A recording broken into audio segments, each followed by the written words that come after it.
Good morning. Ang ating ebanghelyo karon mabasa diha sa sinulat ni San Lucas, chapter 12, verse 35 paingon sa 40.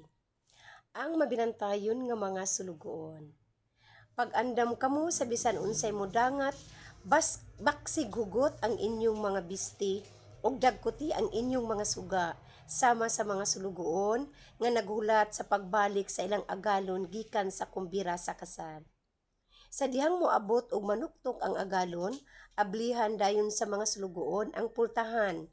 Ablihan bulahan katong mga sulugoon nga nakaplagan sa ilang agalon nga nagtukaw ug nagandam. Sultihan ko kamo nga magbako siya, palingkuron niya sila sa kananan ug silbihan. Og bulahan sila kung makakaplagan niya nga andam bisan kung moabot siya sa tungang gabii o sa kadlawon na. Ug timan ikini, kung nahibalo pa ang tagbalay kanus amo abot ang kawatan, dili gayud siya mutugot nga lungkabon sa kawatan ng iyang balay. Busa kamo usab kinahanglan mangandam, kay ang anak sa tawo moabot sa oras nga wala niya paabuta. Ang ebanghelyo sa atong Ginoo, daygon kanamo o Kristo. Mga mamsi, mga kauban kuspanaw, patsada no sab kaayong atong ebanghelyo karon. Diin nagpadumdum ang atong Ginoong Hesus diha sa pagpangandam. Ang pagbakos sa atong kaugalingon baksig hugot daw ingon si Ginoong Hesus nga kitang iyang mga sulugoon, kitang iyang mga sumusunod, kinahanglan kita magbakos og hugot. Kapit gayud kita diha sa mga maayong buhat. Kapit gayud kita diha sa mga maayong mga pinulungan. Kapit gayud kita diha sa maayo natong mga panghunahuna. Mao kana siya ang pagbakos hugot.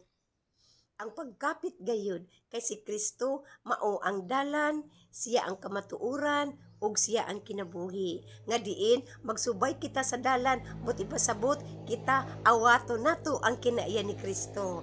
Diya sa iyang pagkamalumo mapausanon og may gugmaon, mo kana siya ang pagpangandam. Diya sa kumbira sa kasal, gisgutan dinhi ni Ginoong Hesus, mo kana siya ang santos nga misa. Kay ang kumbira gani sa kasal dili kana siya basta-basta nga kasaulugan sa pinaagi sa gugma. Kay ang kasal gani ang gigutan sa Ginoo, mukha na siya ang yun sa babae ug lalaki. Kay usahan, busa ang kasal pangandaman gayud na siya, munang kumbirahan gayud. Muna siyang kumbira sa kasal pagkahiusa sa lalaki babae nga nagminahalay.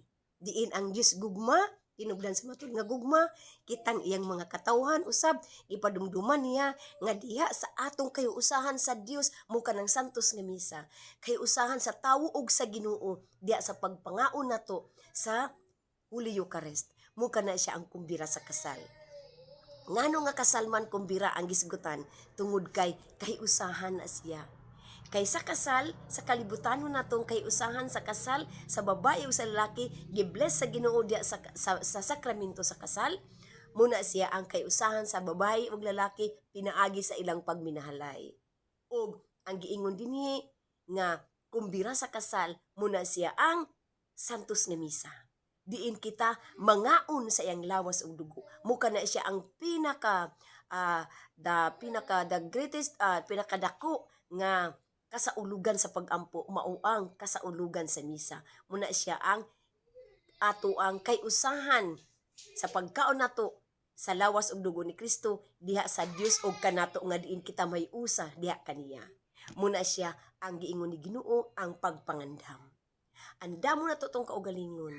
Kay wala kita nasayod kanus asya moabot apan aduna nay mga tigsasangyaw, aduna nay mga propeta nga naguna kaniya nga mao ang magsangyaw sa mayong balita ug siya mosunod, mukunsad siya dinhi kanato.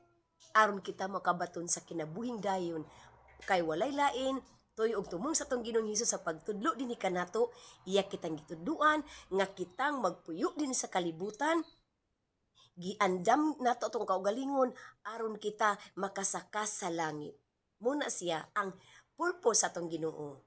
Gitudluan kita niya unsaon nato pagkinabuhi dinhi sa kalibutan aron kita nga naa sa kalibutan magkinabuhi kita subay sa kinaiya ni Kristo, subay sa katarong. Muna siya kay siya ang dalan. Subayon nato inyang dalan nga mao ang buhat sa katarong. og bulahan kita nga bakaplagan kita niya nga kita andam.